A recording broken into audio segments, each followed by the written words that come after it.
ஆனா பொண்ணான்னு தெரியலையே. டாக்டர் என்ன சொல்கிறாங்க? சுகப்பிரசவமா இல்லை ஆப்ரேஷனா? என்ன இருந்தாலும் எங்கள் வீட்டு பொண்ணுங்களுக்கு நான் தான் செலவு பண்ணேன். ஃபஸ்ட்டு 2 குழந்தைங்களுக்கு பார்த்துக்கோங்க. குழந்தை பிறந்துச்சா? ஆனா பெண்ணா?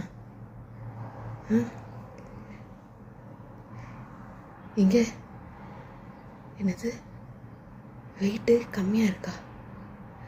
அப்போவே சொன்னேன் இந்த கலர் போடாத, எல்லாம் இந்த பேண்டுனால தான் வந்தது.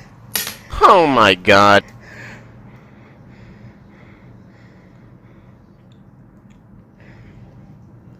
சரி 2 இட்லி வாங்கினுவாங்க, மயக்கமாக வருது.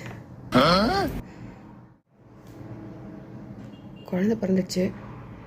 அப்போது நாங்கள் கிளம்பட்டுமா? ஊரில் ஒரு முக்கியமான கல்யாணம் இருக்குது. நீங்கள் டிஸ்சார்ஜ் ஆகுங்க, வந்துடுறோம். நான் பையனை அனுப்பிச்சி வைக்கிறேன். வாடா கிளம்பலாம்.